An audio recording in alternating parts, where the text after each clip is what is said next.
나모 타사 바가와토 아라하토 삼마 삼부타사 나모 타사 바가와토 아라하토 삼마 삼부타사. 세상에 존귀하신 님, 거룩하신 님, 올바로 원만히 깨달으신 님, 부처님께 예경하나이다.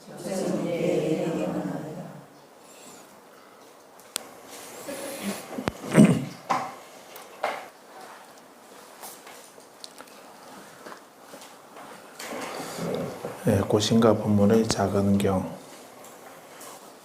어떻게 고귀한 암과 범을 성취할 수 있는가 라고 하는 부제가 달렸습니다.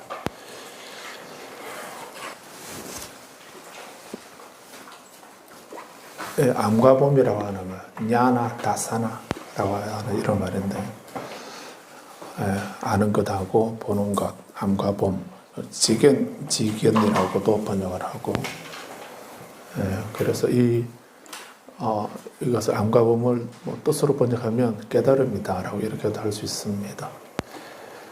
그런데 그런 고귀한 암과 범, 잘못된 암과 범도 있을 수 있죠.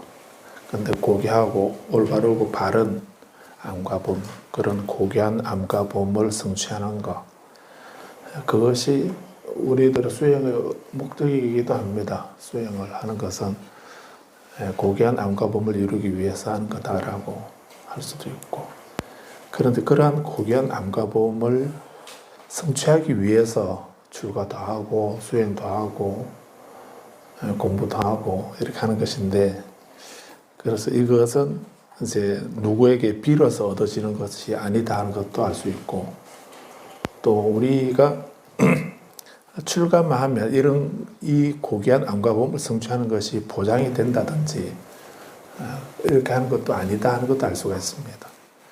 그래서 우리 스스로가 각자가 그렇게 수행을 어떻게 성취할 수 있는가, 본인이 각자가 수행해야 된다는 것입니다. 또 한 사람이 능력이 있는 그런 분이 따로 계셔서 그분이 어떻게 해줄 수도 있고 안 해줄 수도 있고 이렇게 된다면 문제는 다릅니다. 만약 그렇게 된다면은 부처님이 이런 고귀한 암과 범을 부처님이 얻게 해주신다고 한다면은 아마 이 고신과 법문의 작은 경이 탄생할 수가 없죠. 이런 경전이 생길 이유도 없고, 그래서 이 경은 어려운 내용은 없습니다. 그런데 출가하지 않아 제가하지 않아 우리가 어떻게 해야 되는가 하는 것을 아주 잘 보여주고 있는 그런 중요한 경전입니다. 242페이지 한번 더 보시면 3절에서 마침 세존께서는 저녁 무렵에 홀로 명상하시다가 명상에서 일어나셔서 고신과 산라숲의 공원이 있는 곳을 찾아오셨다. 그 공원 관리자인 정원사는 멀리서 세존께서 오시는 것을 보았다. 보고 나서 세존께 이와 같이 말했다. 세존이시여 라고 안 하고 수행자여 이렇게 하고 있죠.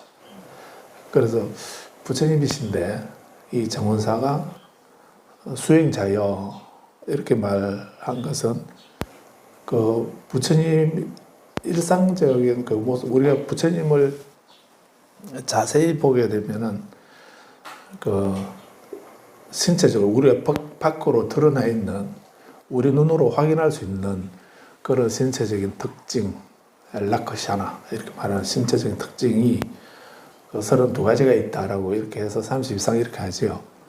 그리고 80종호 이렇게 하는데 80종호는 이제 더 세밀하게 겉으로 크게 드러나 보이는 부분이 이제 30 이상인데, 그 80종호는 이제 좀 안으로 감추어져 있는 그 미세한 부분들을 말합니다. 미세한 부분들도 찾아보니까 8가지나 더 되더라. 이래서 32상 80종호 이렇게 말하는 거죠. 근데 32상은 뭐 우리가 그냥 겉으로 봐서 볼 수 있는 이런 특징이기 때문에 그래서 32상으로만 말씀하기도 하죠. 그래서 부처님은 이렇게 우리 보통 사람들하고는 다른 32가지 신체적인 특징을 갖고 계신다라고 우리는 그렇게 생각을 하죠. 그래서 또 그렇기 때문에 또 부처님을 우리는 금빛으로 그 피부 색깔이 금색이다라고 하는 것도 뭐 특징 중에 하나이기도 합니다. 그러긴 한데 그 부처님을 이제 황금색으로 이렇게 표현하기도 하고 그래서 그 32서 금색으로 피부 색깔이 금색으로 된 거는 황인종에서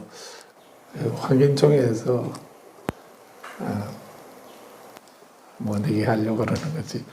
그래서 32상은 이런 것은 이제 우리 아무튼 부처님 우리하고 뭐 다르다라고 하는 이런 특징을 찾아내려고 이렇게 해서 그렇게 한 것입니다. 그런데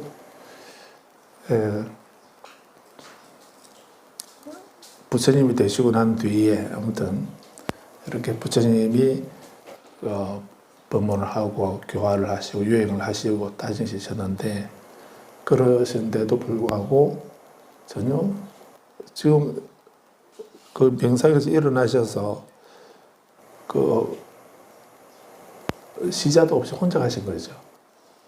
혼자 가신 것을 알 수가 있습니다. 여기서는 지금 시자가 없이 혼자 가셨습니다. 그러시기도 하셨고 혼자 가셨고 또 그 부처님 모습이 우리는 좀 더 눈여겨보면 32가지 특징을 찾아내서 그래서 이런 특징을 가지고 있으시기 때문에 우리와 다르다. 부처님이시다. 이런 식으로 우리는 그 생각을 우리는 하려고 하지만은 근데 일반인들을 보면은 잘 모르죠. 똑같이 보이는 겁니다. 그래서 이제 인도에는 바라문들이 있고 바라문 사제자들이 있고 또 그 반대로 그분들은 제가자입니다. 제가자이고 그 바라문 집안에 태어나면은 바라문이 되는 그 태생에 양반 집에 태어나면 양반이 되는 것처럼 바라문 집안에 태어나면 바라문이 되는 이런 그런 입장이죠. 근데 비해서 사문들은 수행자, 비구, 사문 뭐 여러 이름이 있습니다.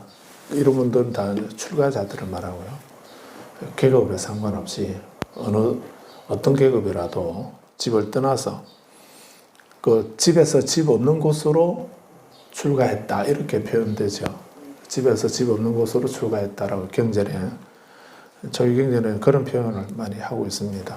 그 말씀이 이제 새 속세를 떠났다라는 이런 의미고 그런데 그래서 이렇게 출가하는 이분들은 집을 떠난다는 것이 중요하고 그 다음에 그 독신으로 홀로 산다는 이런 것이 또 중요합니다. 그리고 근본적인 문제는 경제 행위를 하지 않는다는 것입니다.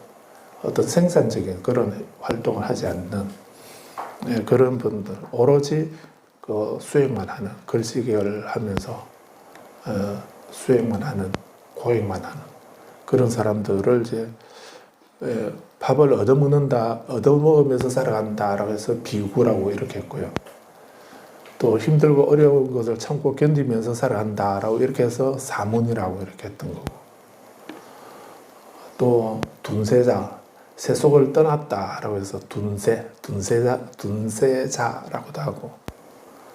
또 여기저기 다니면서 살아가는 사람이다 해서 편력자 이런 말도 씁니다. 능엄주에 보면 리시라는 말이 나오죠. 선인이라는 뜻입니다. 그래서 이런 분들은 이제 그 여기저기 다니면서 유행을 하면서 살아가는 그런 사람들이죠. 그 음식을 얻어서 먹고 옷을 누더기를 주워 입고 그리고 잠을 어떤 자기 정주하는 그런 그 주거지를 집을 갖지 않는다는 거예요. 집을 떠났기 때문에 집을 가지지 않는다는 거예요. 이것이 중요합니다. 그래서 나무 아래서 잠을 자거나 동굴에서 자거나 뭐 노숙을 하거나 이렇게 그런 분들이 이제 사몬들이었습니다.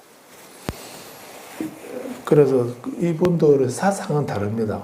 사상은 여러 가지로 다른 사상을 가지고 있습니다. 그래서 크게 나누면 6가지로 나누어서 육사외도 이렇게 우리가 말하는데 이분들의 정신적인 그 사상은 달라도 겉으로 드러난 생활 방식은 그거는 똑같다는 것입니다. 사문이라고 하는 이분들은 똑같이 어떤 사상을 가지고 있어도 인과를 부정하거나 아니면 유물론 물질만 주장하거나 영혼을 주장하거나 뭐 이렇게 고행을 주장하거나 이렇게 해도 그거는 그분들의 사상이고 근데 그분의 생활 방식들은 이분들은 어떤 출가자라도 똑같이 음식을 얻어서 먹고 경제 활동을 하지 않다는 이런 그게 중요한 겁니다. 그래서 요즘에 우리 이 시대 21세기 이 시대에 필요한 이 시대의 생각은 출가상은 어떠한가 한번 생각을 해봐야 됩니다. 그래서 그 부처님 당시의 그 사문들은 특히 자인화교 같은 경우는 철저하게 불살생을 주장하고 철저하게 무소유를 주장하고 이렇게 하게 됐거든요.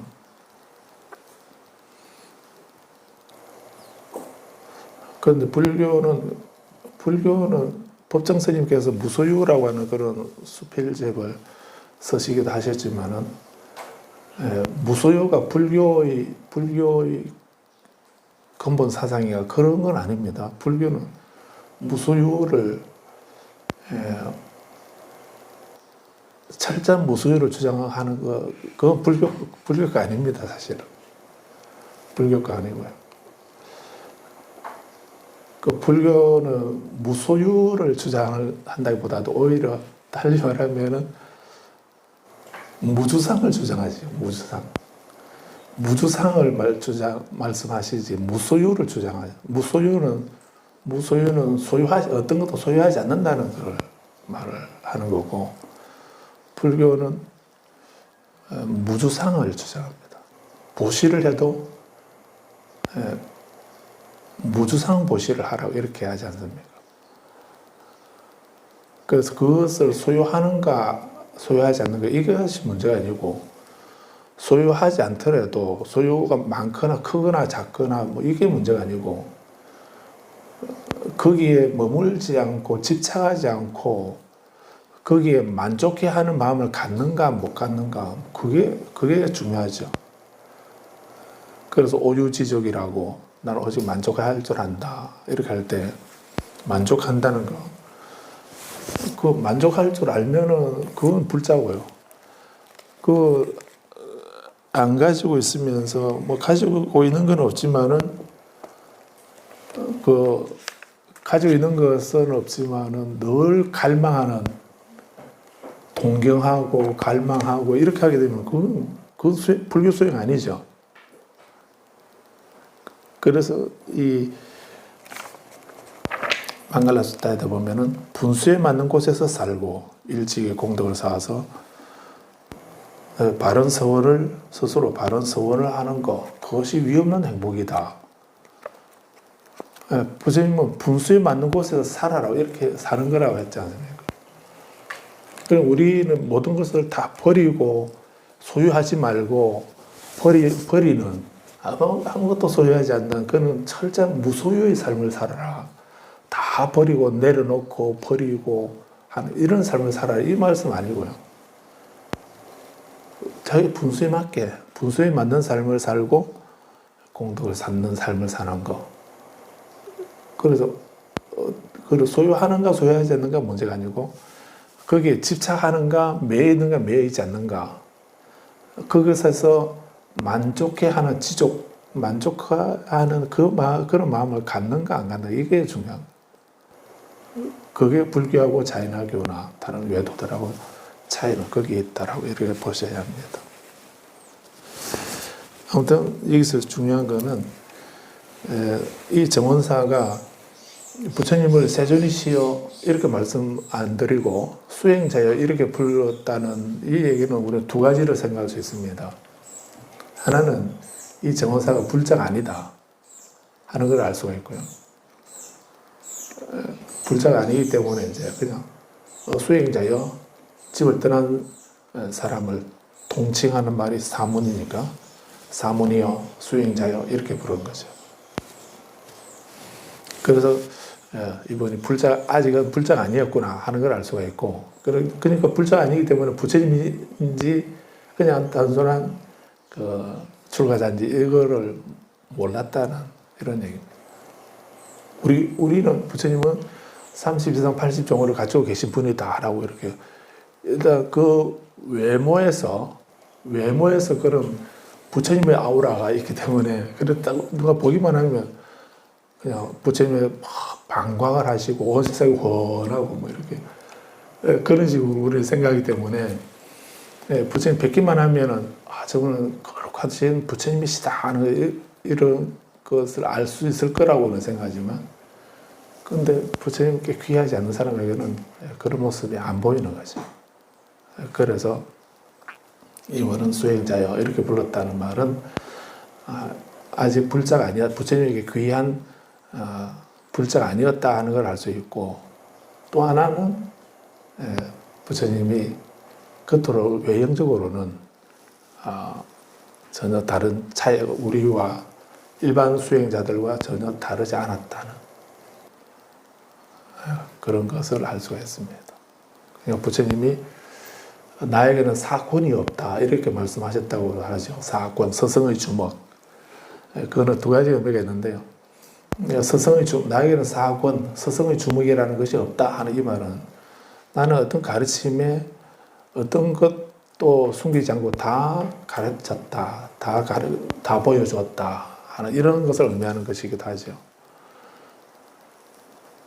또 다른 하나의 의미는 나에게 사건이 없다는 이런 말은 부처라고 하는 이런 거에 대한 어떤 권위의식이나 이런 것을 부처님이 안 갖고 계신다는 이런 의미도 담겨 있다고 볼 수 있습니다. 나는 부처인데 라고 하는 그런 생각을 갖고 계시게 되면 나는 부처인데 라고 하는 이 생각의 반대는 뭡니까? 나는 중생인데 그거는 금강경에 나오는 바로 중생상이잖아요. 난 지지리도 복이 없는 그런 박복한 중생인데 내가 뭐 하겠냐? 뭐 이런 식으로 하는 그게 중생상이죠. 근데 그런 중생상을 버리라고 가지지 말라라고 금강경에서 말씀하잖아요. 그 중생상을 안 가지면 어떤 생각 가져야 됩니까? 중생상을 안 가지면 반대로 그래서 우리 일반 사람들은 중생상을 가지고 있기 때문에 그 밀교에서는 불만을 가져라 이렇게 말하죠. 불평불만 말고 부처님 불자, 교만할 만자, 부처라고 하는 내가 바로 부처다라고 하는 자부심을 말하는 겁니다. 불만을 가져라.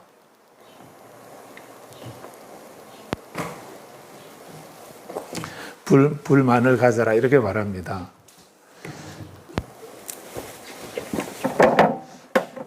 나중에 혹시 기회가 되면 우리도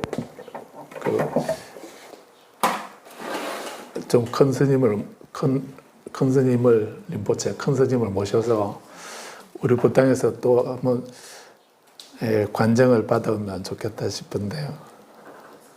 관정을 한번 받도록 해보겠습니다. 근데 저번에 우리 신에서 감톨 림포체에 오셔서 관정 받으셨죠. 사실은 그런 걸 관정회를 안 하고요. 그거는 재낭이라고 그럽니다.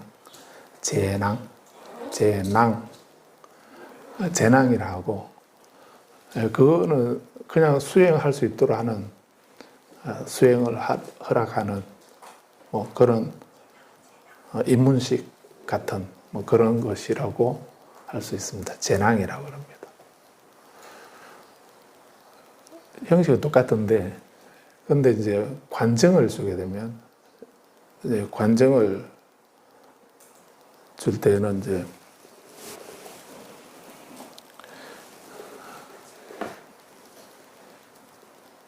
남인도에서 이제 그 달라이라마 존자님께서 법문하시면서 거기서 세라 사원에서 이제 관정을 받았는데요. 관정을 주실 때는, 재낭을 주실 때는 감돌림보체처럼 그런 식으로 이렇게 의식을 합니다. 근데 관정을 줄 때는 이제 그 의식이 좀 더 복잡합니다. 복잡하기도 하고, 그리고 또 꾸사라고 하는 그 길상초라 하는데요. 그런 풀을 줍니다. 그 관정을 받는 사람이 그날 저녁에, 관정을 받기 그 전날 저녁에 그 풀을 자기 잠자리 밑에 깔고 잠을 잡니다. 잠을 자고, 그리고 이제 그날 저녁에 이제 그 길상초를 깔고 그 위에 잠을 자고서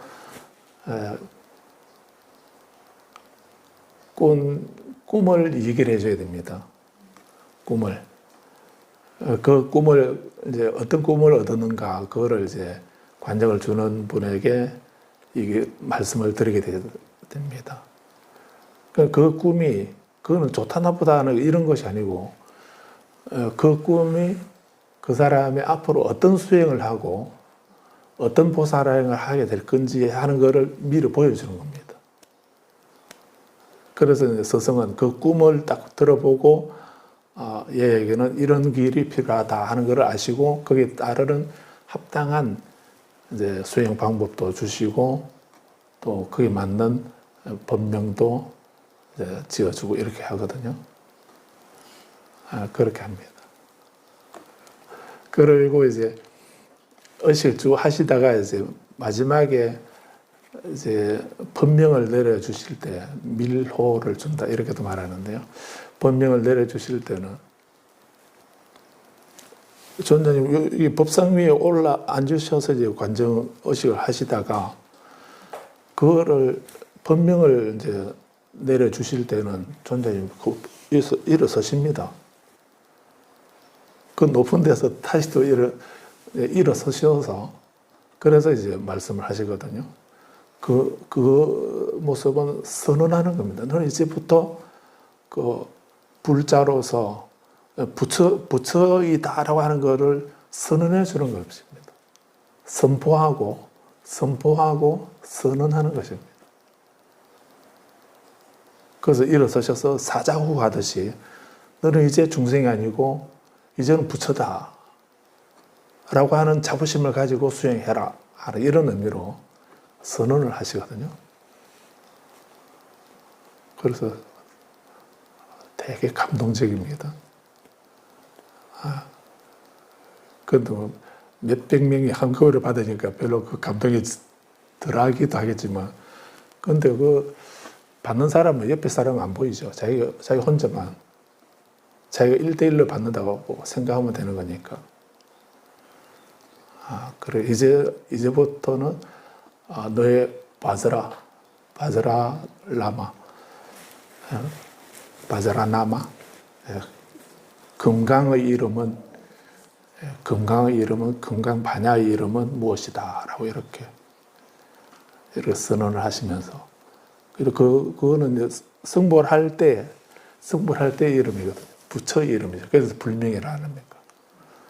그런 불명으로 숙이 주시는 거랑 마찬가지고 이러기 때문에 그래서 앉아서 안 하시고 일어서서 선언을 하신 그 모습 처음 뵈면서 깜짝 놀랐습니다. 그렇게 그래서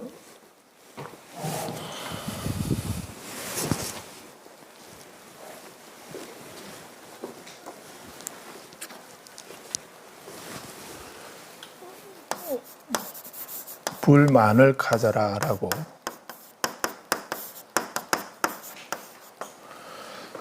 부처님이 가지고 계신 교만, 부처님의 교만 이렇게 하면 안 되고요. 글자는 그런 의미인데 불만을 가져라라고 이렇게 합니다. 그래서 이것은 내가 부처라고 하는 자부심을 말합니다. 나는 이제 중생이 아니다. 왜냐하면 나는 삼보에 귀의하고 이런 수행을 하고 이런 공부를 하고 이런 수행을 하기 때문에 나는 이제 부처이다. 지금까지는 중생으로 살아왔는데 이제부터는 중생이 아니고 부처다라고 하는 그런 걸 말합니다. 교만을 만자입니다. 불만을 가져라라고 이렇게. 그래서 우리가 불만을 갖는 게 그게 아주 중요합니다. 불만을 갖는 게. 그냥 불평불만을 가지면 안 되고요. 불평불만을 그건 없어야 되는데 이 불만을 가져야 됩니다. 나는 이제 람님의 보리심 행자다라고 하는 자부심을 가지고 그렇게 나는 이제부터 어떻게 해야 되나? 나는 부처로서 부처라고 하는 자부심을 가지고 부처로서 말하고 부처로서 행동하고 부처로서 생각한다라고 하는 그런 생각. 나는 아직 박복한 중생으로 내가 어떻게 승부를 하겠냐 이렇게 하는 거 그거는 아주 나쁜 생각이라고 하죠. 그래서 이런 불만을 가져라라고 합니다.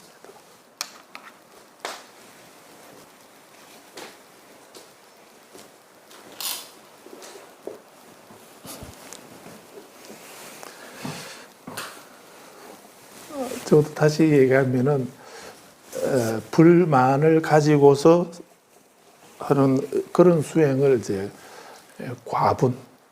과분가설, 인분가설, 인분인가 과분인가? 인분은 원인에서 결과로 이렇게 하면 중생에서 부처로 이렇게 하면 인분이고요. 원인인자 인분 나눌 분자에서 인분이라고. 부처로서 이제 말하고 부처라고 하는 자부심을 가지고 말하고 행동을 생각한다면 이것을 과분이라고 이렇게 결과에서 이미 갖춰져 있다라고 하는 그래서 어떤 자부심을 가지고 하는 어느 쪽이든 본인이 하는 거죠. 중생인 내가 수행해서 부처가 되어야지라고 이렇게 발심하는 것도 내가 해야 되는 거고요. 지금까지는 미혹하게 어둡게 암과범이 없는 그런 어두운 삶을 살아왔지만 이제 부처로서 그런 거룩한 고귀한 암과범을 갖추고 암과범을 갖추어서 부처로서 나는 부처님처럼 말하고 부처님처럼 행동하고 그런 삶을 살아야지. 그래서 분수에 맞게 살고 일제히 공덕을 쌓으면서 그런 삶을 살아야 되겠다. 이렇게 하면 그거는 과분인 겁니다. 나는 복덕 자랑이 없는데 이제 하나씩 갖춰가야지, 쌓아가야지 이렇게 한다면 인분이고 이미 내가 다 갖춰져 있다. 이제 나는 있는 것을 활용하고 사용하자 하는 이런 입장이라면 그거는 과분이죠.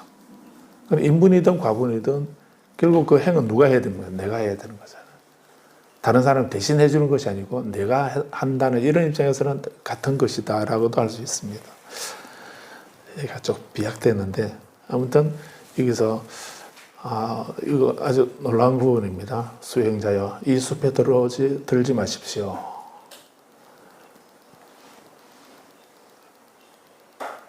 다른 분 같으면 내가 누구 줄 아냐?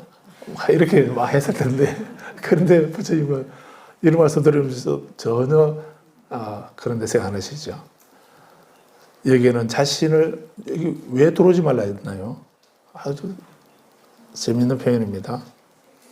여기는 자신을 귀하게 여기는 훌륭한 가문의 자제들, 자신을 귀하게 여기는 훌륭한 가문의 자제들.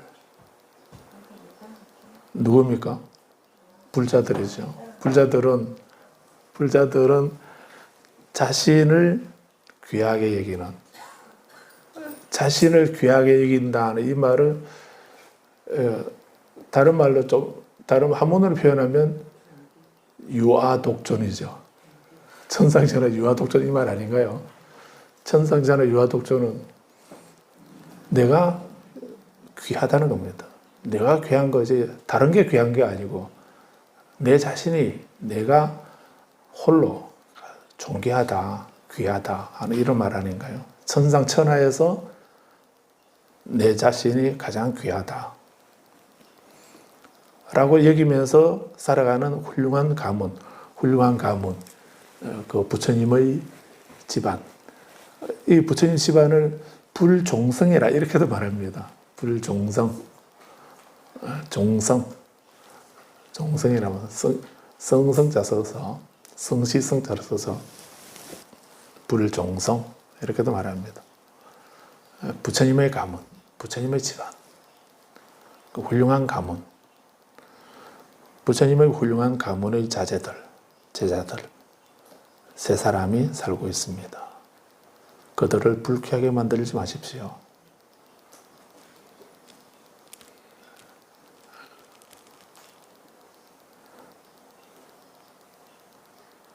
이 말을 들으면서 부처님 좀 뿌듯하시겠죠.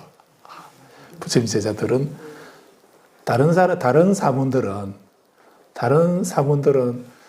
정말 좀 구차하게 막 이렇게 그런 모습일 수도 있을 텐데 부처님 제자들은 이 훌륭한 가문의 이 자제들은 자신을 귀하게 여기는 그런 삶을 살더라 이런 얘기예요.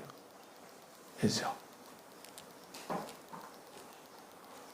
그럼 우리도 뭐 출가세가를 떠나서 불자라면 우리도 훌륭한 가문의 자제라고 한다면 불자라는 말이 훌륭한 가문의 자제라는 말 아닙니까? 부처님 가문의 자제니까 우리도 서로 자기가 자신을 귀하게 여기는 그런 삶을 살아야 된다는 것을 알 수 있습니다. 그분들을 불쾌하게 만들지 마십시오. 그분들이 고요하게 수행하고 살고 있는데 들어가서 번잡스럽게 하지 마십시오. 라고 이렇게 막았다는 것입니다. 그래서 그 얘기를 아누르타가 듣고서 보시오 정원사여 세존을 막지 말라. 우리들의 스승이신 세존께서 도착하신 것이다. 이분은 우리의 스승이시고 세상의 존귀한 님이시다. 라고 이렇게 얘기를 해줬습니다. 그리고는 이제 아누르타는 난디아와 김빌라가 있는 곳을 가가지고 존자들이여 보십시오. 우리의 스승이신 세존께서 도착하셨습니다.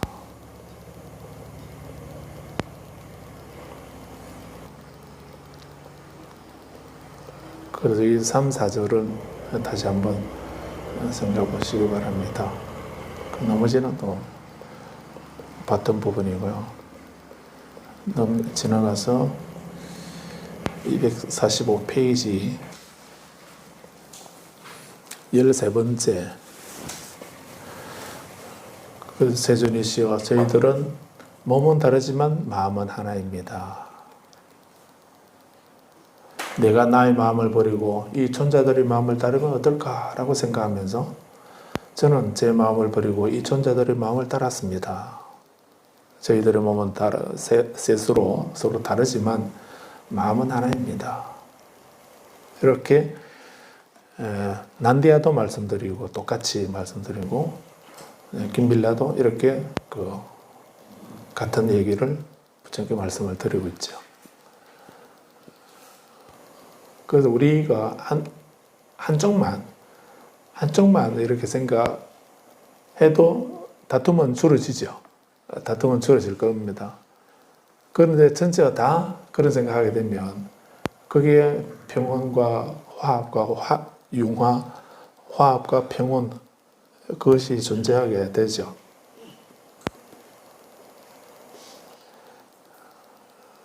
그래서 이것도 꼭 기억을 하십시오.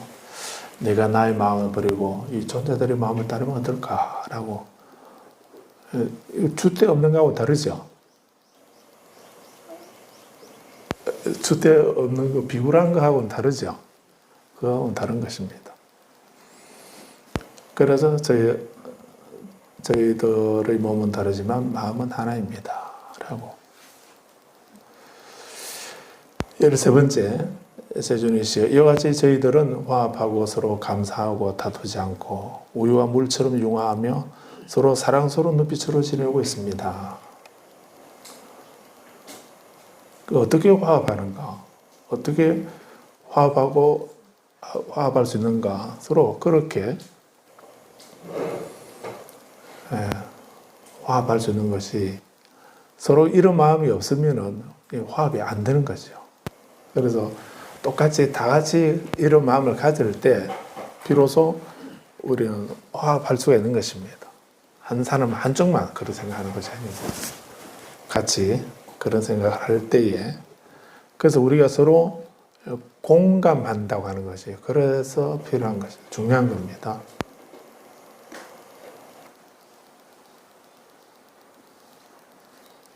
전혀 다른 얘기이긴 하지만은 우리 집안에 그 가족들이 최소한 우리 가족은 종교가 하나여야 되죠. 같아야 됩니다.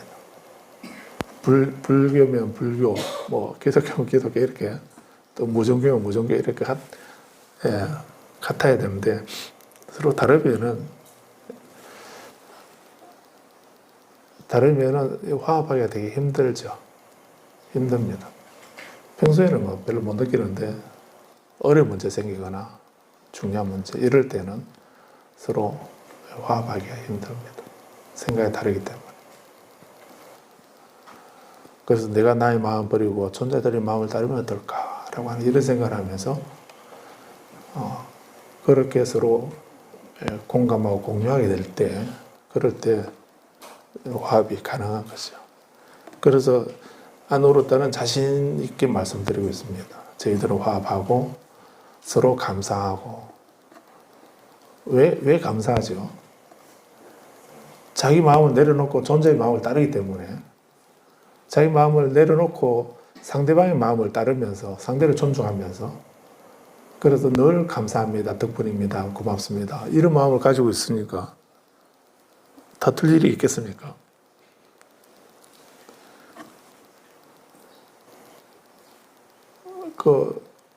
서로 자기 주장만 하게 되면 화합이 안 되죠. 그래서 감사하고 다투지 않고 우유와 물처럼 서로 융합하면서 서로 사랑스러운 눈빛으로 지내고 있습니다. 정말 아름다운 모습, 서로 사랑스러운 눈빛으로.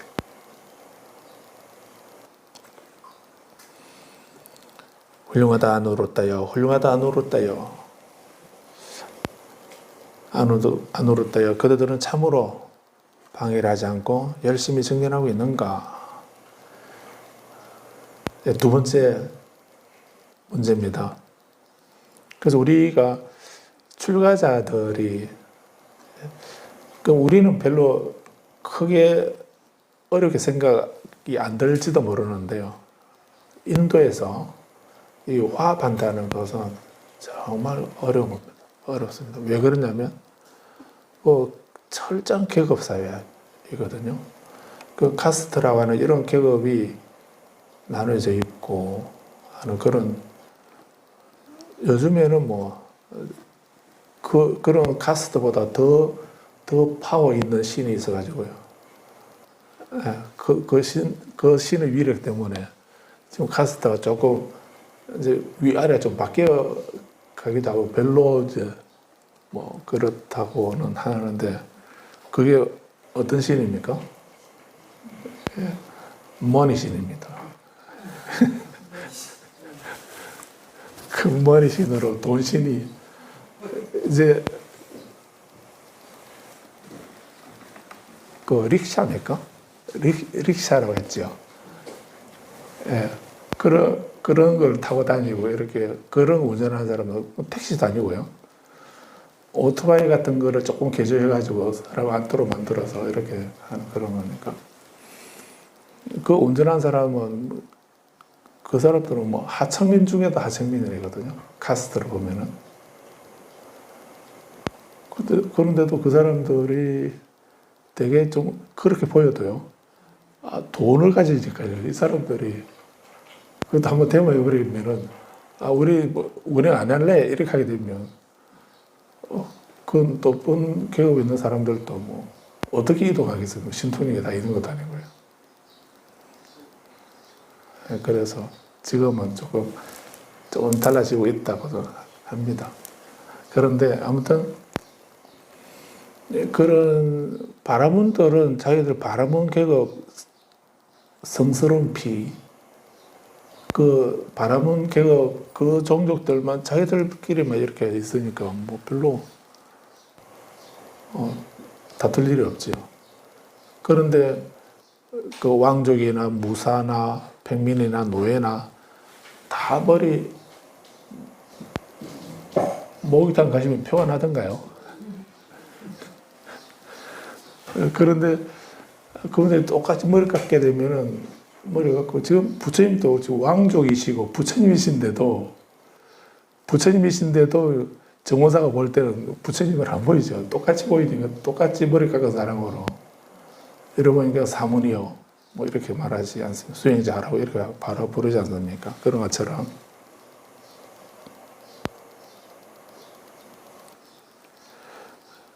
그래서 그렇게 서로 태어난 태생이 다르고 자라난 환경이 다르고 가치관이 다르고 이렇게 한데도 그런 다양한 생각을 가진 그런 여러 계층의 사람들이 거기 부처님 제자라고 하는 이름으로 한 곳에 모여 앉아서 수행하고 이렇게 하게 될 때, 그럴 때 이분들이 서로 그 계급에 관계없이 서로 자기를 주장하지 않냐고 화합할 수 있는가? 그건 사실은 정말 어려운 것입니다. 그 얘기도 아시죠? 우발이 존자는 지계 제일입니다. 부처님 인멸하시고 율장을 송출한 분이 우발이 존자이거든요. 우발이 존자는 천민이었습니다. 이발사였거든요. 그래도 궁중 이발사니까 뭐 좀 높은가라고 생각하실지 몰라도 그래도 이발사는 이발사입니다. 그래서 왕자들이 이제 출가하겠다 이렇게 하니까 자기 생계가 이제 끝나는 거 아닙니까? 왕자들이 계속 있어야 자기 머리 깎아주고 이렇게 살아갈 수 있는 건데 왕자들이 출가해 버리면 이제 머리 깎을 일이 없지 않습니까? 그런 문제도 있고 이래서 우발이 존자가 왕자들이 출가하신다고요? 저도 따라서 출가해도 되나요?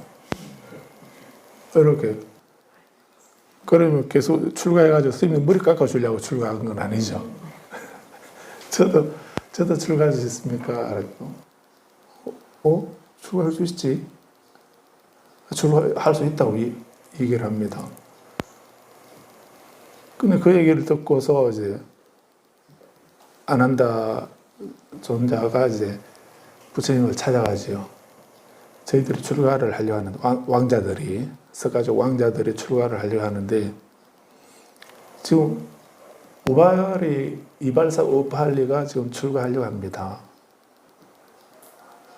그래서 부처님께서 우발이 존자를 먼저 출가시켜 주십시오. 그리고 우리는 며칠 뒤에 출가하겠습니다. 이렇게 했다는 겁니다. 왜 그렇게 했습니까? 우리는 나쁜 의미는 아니지만 한 번 해병은 영원한 해병이다. 저 자주 들은 말인데요. 바깥에서는 그 참 좋은 의미로 새기기도 하고 이래하는데 그 사실은 엄청 무서운 얘기입니다. 엄청 무서운 말이거든요. 그 말은. 그런데 한 번 노예 계급은 우리 금생은 영원한 노예다 이렇게 하게 된다면 이건 그보다 더 무서운 게 있겠습니까? 그래서 아난다 존자가 부처님께 건의드린 겁니다. 만약에 우발이가 출가하게 되면 우리는 이제 위아래가 계급이 없습니다. 계급이 없는데 지금 우리에게 계급이 있긴 한데 계급 아닌 계급이 있는데 그 법계라고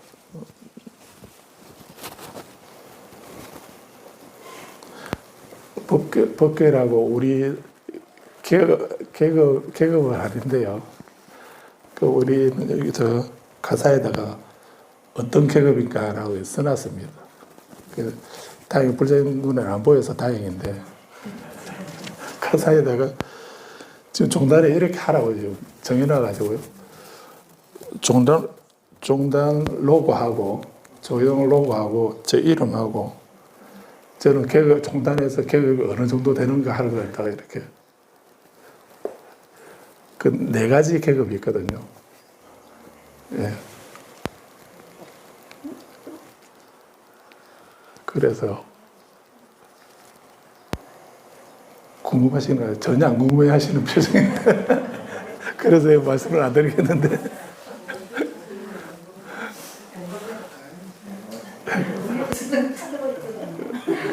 그래서 종사라고 하면 보통 출가한 지 한 30년 넘어가면 이제 종사라고 합니다.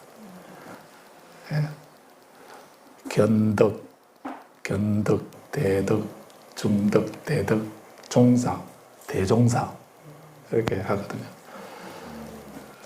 그 제가 출가한 지 한 50년, 60년 좀 지나면은 그때는 이제 대종사가 되고 그 전까지는 지금은 종사,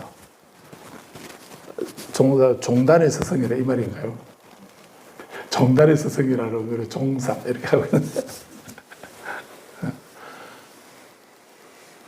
이게 출가하는 횟수로 가지고 하는 겁니다. 예, 그래서 우리는 나이를 안 세속 나이는 안 따지지만 출가를 언제 했는가 구체적으로 지금은 좀 더 이제 옛날에는 또 절에서 자라는 사람들도 있었거든요. 동지내려 이렇게 하잖아요. 그 절에서 뭐 초등학교 정도쯤부터 많이 절에서 학교 다니고 이렇게 하게 되면 그분들은 법납을 어떻게 계산해야 되죠?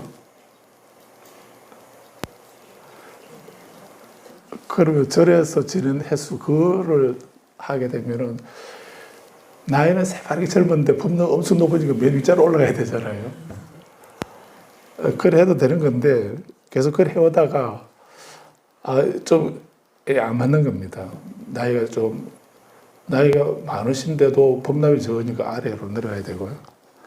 세속 나이가 젊은데도 아예 초등학교 때부터 절에 와서 지내버리게 되면 그거에 다 계산하면 뭐 나이가 엄청 많은 거예요.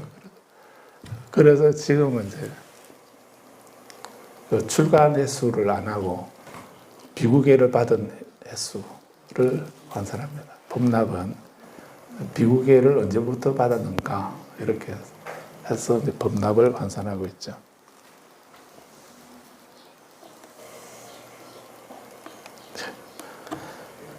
네, 그래서 이렇게 우리의 출가자가 그 서로 이제 계급이 다르고 인도에서는 또 우리도 지금 현재도 이제 서로 환경이 다르기도 하고 나이도 다르고 생각도 다르고 그런 다양한 계층이 있는 사람들이 그 성불이라고 하는 해탈열반이라고 하는 또는 성불이라고 하는 이 하나의 목표를 가지고 출가를 하지 않습니까? 그래서 본인이 수행을 해서 깨달음을 얻는 거는 그건 개인적인 문제입니다. 그거를 논하지는 않습니다. 그거 가지고 지금 종사라고 해도요. 얼마나 공부를 했다고 해서 이걸 붙여준 게 아니고요. 그 어느 날 보니까 이제 이 가사도 이제 우리 마음대로 못 하거든요. 그 종단에다가 얘기를 해야 됩니다. 종단에 얘기해가지고 가사를 해 있도록 이렇게 되어 있습니다. 그때서 종단에서 가사를 해주는 건 아닌데 돈은 내가 내는데 종단에다 얘기를 하고 해서 입어야 됩니다. 그래야 이제 이 종단 조계종 로고가 나오고 또 이 천을 별로 이게 생산적인 천은 아닌데요. 조금만 입으면 바로 미어지고 이렇게 해서 가벼운 건 좋은데 별로 한 1년 부지런히 입어보면 1년밖에 못 입습니다.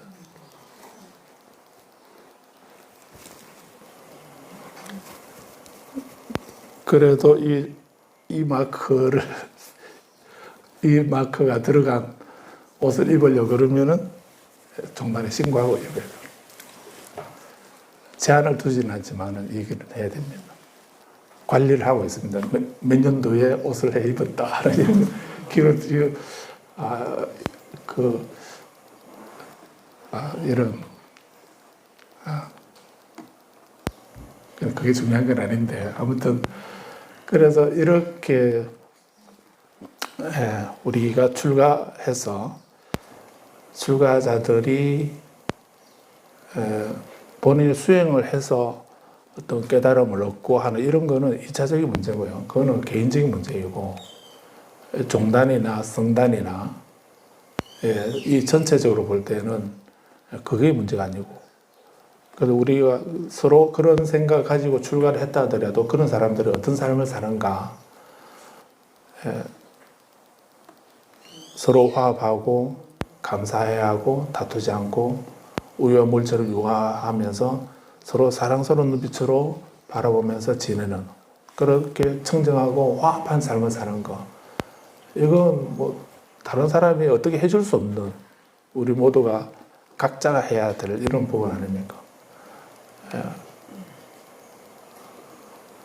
이것이 가장 첫 번째 중요한 게 이겁니다. 그래서 화합 중이라고 이렇게 말한 거고요. 그 출가자에게 주어져 있는 강요할 수는 없지만은 그래도 올바른 출가가 되고 그런 우리 귀의 대상이 되는 그런 성단이 된다고 한다면은 성단은 이렇게 서로 화합하고 감사해하고 다투지 않고 서로 융화하고 사랑스러운 눈빛으로 지내는 이것이 첫 번째 생명인 겁니다. 그런데 우리가 이런 생활을 하려고 출가한 건 아니죠. 이런 생활을 하려고 출가한 건 아니지만 그런데 서로 생각을 가지고 다르게 그런 생각을 가지고 출가한 사람들끼리 서로 가치관이나 세계관이나 이런 걸 다른 이런 입장에서 그런데 그런 사람들이 모여서 그 다양성 속에서 서로 공감하고 공유하고 함께하면서 서로 화합하고 융화하는 그런 삶을 산다는 것은 그건 정말 어려운 만큼 소중하고 아름다운 거죠. 그런 삶을 살려고 출가한 건 아니지만은 이걸 극단적으로 표현하면은 경전에서 우리는 계를 지키려고 출가한 건 아니다. 이런 말씀도 하시는 이유가 거기 있습니다.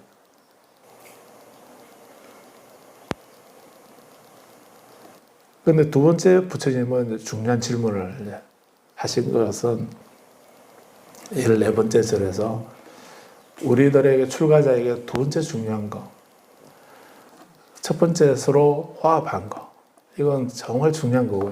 그래서 화합하기 때문에 우리 세 가지 보배 중에 하나로서 귀의 대상도 되기도 하죠. 그렇게 청정하고 화합하기 때문에 이분들에게 꼭 보시 공양 올리게 되면 이익을 얻는다라고 하는 이런 말씀도 하셨고 그런 삶을 사는 것도 중요한 건데 그걸로 끝난다면은 우리 그렇게 하려고 우리 출가한 거다 이렇게 하게 되면 다른 것하고 별로 차이가 없어져 버릴 수도 있습니다. 14번째에서 훌륭하다라고 이렇게 찬탄을 하시면서 근데 그대들은 참으로 방해를 하지 않고 열심히 정진하고 있는가? 예, 방해를 하지 않는 거, 게으르지 않고 열심히 정진하는 거. 우리가 무엇 때문에 출가했죠? 출가한 이유는 해탈 열반을 얻기 위해서 출가한 거 아닙니까? 근데 해탈 열반을 얻으려고 출가했는데 나만 그런 생각 가지고 출가한 게 아니고 옆에 있는 모든 다른 출가자들도 똑같은 그런 그 동기를 가지고 출가를 했는데, 근데 그렇게 출가한 사람들이 서로 화합하고 다투지 않고 잘 사랑스러운 눈빛으로 지내는 거 정말 힘들 만큼 또 아름다운 일이고 중요한 일이죠. 근데 그거 하느라고, 그렇게 하느라고 자기 주객이 전도되어 가지고 해탈 열반 얻으려고 하는 그 수행, 공부하는 거, 정진하는 거, 이거를 놓쳐버리게 된다면은 단지 서로 내 마음을 버리고 존재의 마음을 따르자 이런 마음으로 서로 화합하고 융합하고 안 다투고 이렇게 지내는 그걸로서만 머물러 버리게 된다면은 출가 의도는 아직 이루어지지 않은 거 아닌가요? 그런 삶을 살려고 출가한 건 아니지 않습니까?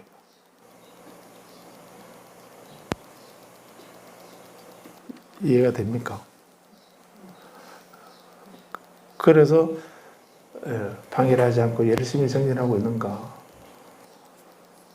내 공부만 하면 되지 뭐 이런 생각하고 다른 사람하고 전혀 배려하지 않고 자기 생각은 내 수행만 하고 이렇게만 하면 되지 이렇게 생각할 수도 안 있나요? 그런데 그런 것도 그 개인적으로 이거 중요하기도 하지만 대중과 함께 할 때 좀 다른 얘기인데요. 어떤 분은 지금은 이제 범칙금 물게 되어 있기도 하지만 어떤 분은 그 부산에서 출발하게 되면 서울 도착할 때까지 서울 IC 톨게이트 들어갈 때까지 계속 1차선 속도도 100km 그리고 1차선 꿋꿋하게 지키면서 가는 사람이 있지요.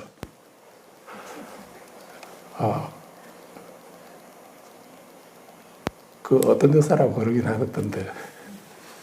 그런데, 그런 사람들 보면 그 사람은 지금까지 법이 바뀌기 전까지는 그 범칙금을 안 물었죠. 그래서 계속 끝까지 계속 일사선만 다 이렇게 지고 가는 이런 사람. 그런데 지금은 이제 1차선 추월선이기 때문에 그렇게 하면 안 되죠. 비록 속도는 안 어겼다 하더라도 차선 위반이 되어서 차선 위반 범칙금 물게 되어 있습니다. 진작에 좀 그렇게 안 했는가. 그 있어도 아마 별로 안 챙겨서 그러기도 하겠죠. 말이 되는지 몰라도 본인이 수행한다, 공부한다, 이런 생각을 해서 나는 수행하고 공부하려고 출가했으니까 대중이 어찌 되든 말든 내 공부만 하자. 이렇게 할 수도 아니겠습니까? 그러면 안 된다는 얘기입니다. 그 공부도 해야 되지만은, 근데 자기 혼자 있으면은, 자기 혼자라면은 문제가 없습니다. 출가 안 하고 그냥 세속에 살면서 방해를 하지 않고 열심히 정진하고 이렇게 하게 되면 세상이 어떻게 돌아가든 말든 그 관여하지 않고 자기가 일을 한다는 거에 대해 누가 얘기를 하겠습니까? 근데 성단에 들어왔다면은 이 수행도 중요하지만은 더 우선되는 것이 수행 때문에 출가했지만 본인이 성단에 소속되어 있다고 한다면은 성단의 청정과 화합을 위해서 헌신해야 된다는 거. 그게 첫 번째였던 거죠. 그래서 서로 화합하고 감사하고 다투지 않고 사랑스러운 눈빛으로 바라보는 거. 이거 부처님이 대신해 줄 수도 없고 강요할 수도 없지만은 그 수행자들이 자발적으로 그런 마음을 가지고 서로 화합한다고 하는 거는 그럼으로써 서로 본인이 힘들지만 그 일을 통해서 다른 사람을 돕는 것이기도 하면서 또 본인을 위한 것이기도 하지요. 그래서 계를 지키는 것이 그런 말도 합니다. 계를 지킨다고 하는 것이 이게 자리행위이기도 하지만은 계를 지키는 것은 이타행위라는 겁니다. 계를 지키는 것은 자리행동, 자기 자신을 이롭게 하는 행도 되고, 자리행도 되고, 또 계를 지키는 것은 꼭 그 대성보살이 아니라도, 육바라밀을 말하지 않더라도, 계를 지키는 것은 이타행이라는 겁니다. 이타행도 된다는 것입니다.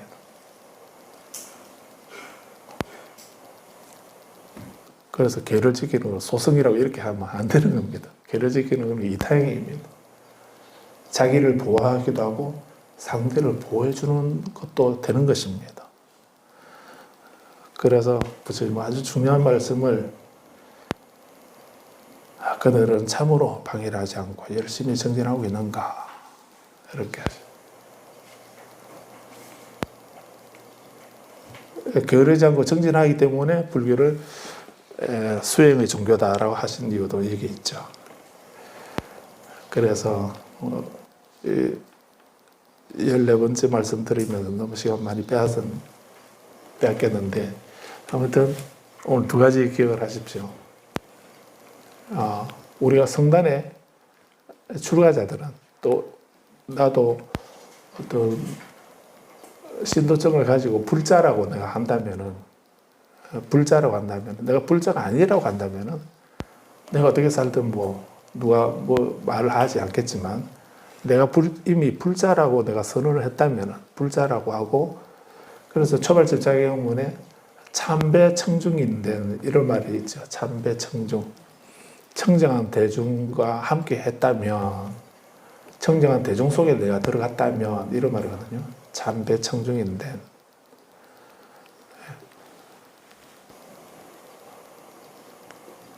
단찬 원문불사하라. 부덕에 고방하여 견문잡사하고 그래서 여기 이방 저방 돌아다니면서 이런저런 거 보고서 이런 안 좋은 거나 그런 것을 다른 사람에게 말하지 마라. 단찬 원문불사하라. 다른 사람 만약에 바깥 사람하고 만나게 되면 우리 집 얘기를 다른 사람에게 말하지 마라. 다른 사람에게 말할 때는 단찬 원문불사. 우리 집안에 좋은 것만 얘기해라. 불자님은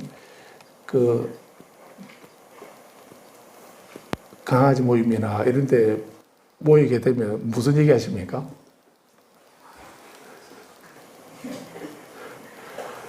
단찬 원문불사해야 되는데, 우리 집안에 이런, 그만할까요?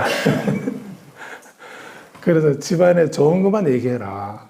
좋은 것만 얘기하고, 집안에 이런저런 거 보고서 의혹을 일으키면서, 그런 거, 집안 바깥에 나가서는 그런 얘기 하지 마라.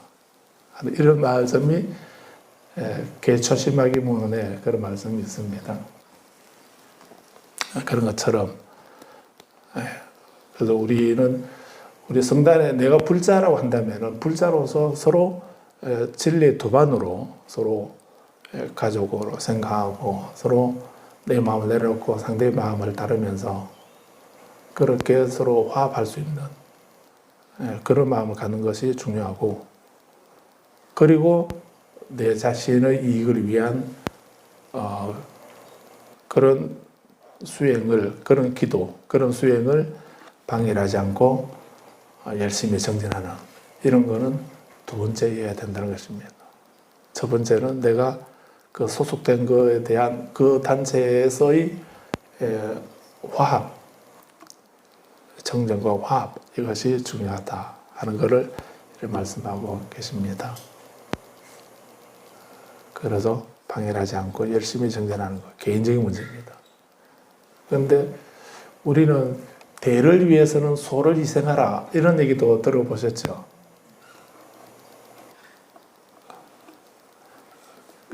근데 그 말도 좀 좋은 것 같긴 한데, 좀, 뭔가 좀 손해보는 느낌 안 듭니까?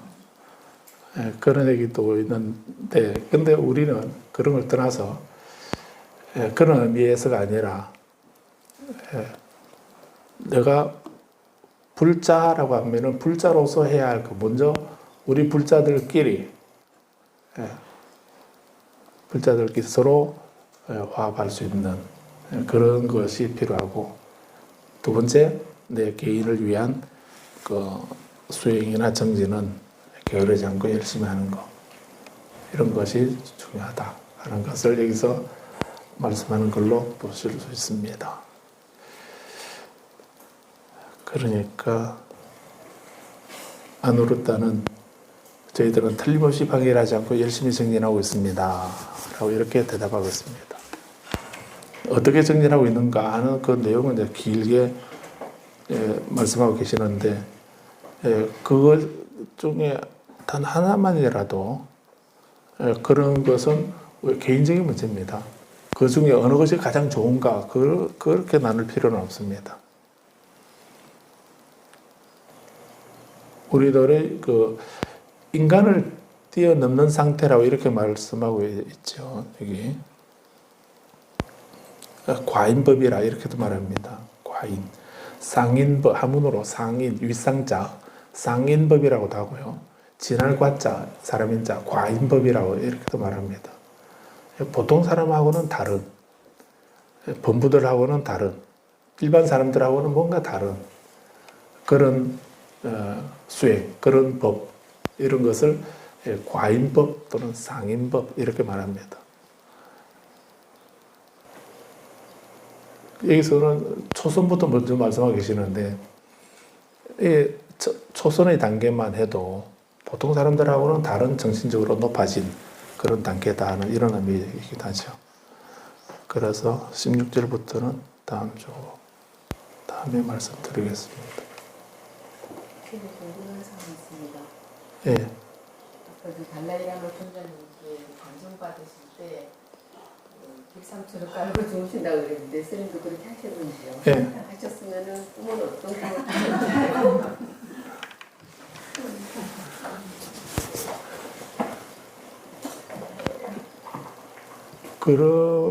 그런 거를 이제 그 스승하고 제자 간의 그런 그 내밀한 이런 그런 거를 그 SNS 올려가지고 막 이렇게 나 이런 꿈 얻었는데라고 이렇게 말할 거는 아닙니다. 공개적으로 안 하시고 이렇게 1대1로 하시는 거예요? 원래는 그렇게 하도록 되어 있습니다. 그렇게 하고 이제 그리고 이제 그래서 이제 원래는 그 관정은 이제 1대1로 받는 건데요. 그 저는 남인도 가서는 한 2-3천 명 좀 되었을걸요. 네.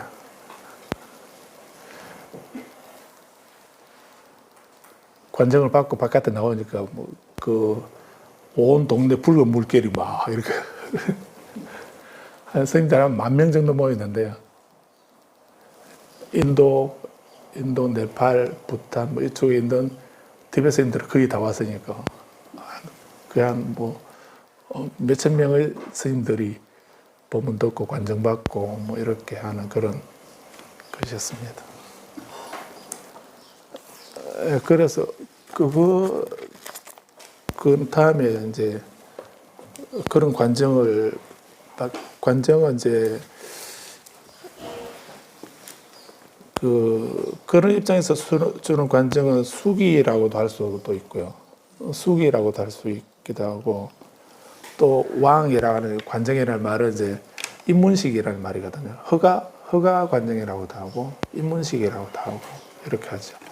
그 수행을 아무 때나 아무나 이렇게 하는 것이 아니고, 스승에게 이제 허락을 받아서, 인가를 받아서 이제 이런 수행을 해봐라. 이렇게 허가를 받고서 하는 거거든요. 수행은 그렇게 해야 됩니다. 재낭은 그냥 우리가 연불하거나 다란이 기도하거나 뭐 연불하거나 일상 뭐 그런 그런 금강살타 백자진언이나 뭐 이런 진언도 그냥 하는 게 아니고 재앙을 받고서 합니다. 재앙을 그걸 또로 받고서 허가를 받고 그래야 이제 그 가피도 있고 이래 하게 되죠. 그렇게 해야 좀 책임감을 가지고 이렇게 수행하게 되는데 안 그러면은 좀 하다 말다 이렇게 하게 되면 그러지 않습니까? 그래서 어떤 연불을 하고 어떤 수행을 해도 그래서 연불이나 지는 다란이나 이런 거는 그 재앙을 받으면은 그 사람의 근기에 맞는 그런 그 수행법을 주시는 거거든요. 그래서 관세음보살 연불 조금 했다가 지장보살 연불 조금 했다가 따라보살 연불 조금 했다가 이렇게 하는 것이 아니고 그래서 그거를 관정은 그건 또 결연관정이라고 합니다. 인연을 맺는다라고 이렇게 하거든요. 인연 맺는다 하는 인연 맺는 관정 이런 의미로 그런 관정 재앙은 뭐 그런 정도 의미도 됩니다. 그래서 그 부처님이나 그 불보살하고 인연을 맺어주는 그런 그 재앙이라고 하는 그런 정도 입장으로 이해도 됩니다. 그런데 이제 관정이라고 하는 거는 이제 전법 관정, 제사 관정, 뭐 전법 관정 이렇게 하게 되면 그때는 이제 법을 전하는 그런 것이기 때문에 이제 그분이 어떤 원을 가지고 수행을 하고 어떤 삶을 살고 어떤 보살행을 할 것인가 뭐 이런 그런 것을 말하는 그런 어떤 사명이 주어지는가 하는 것을 자각시켜주는 이런 것이기도 하기 때문에 그런 것입니다. 마치겠습니다.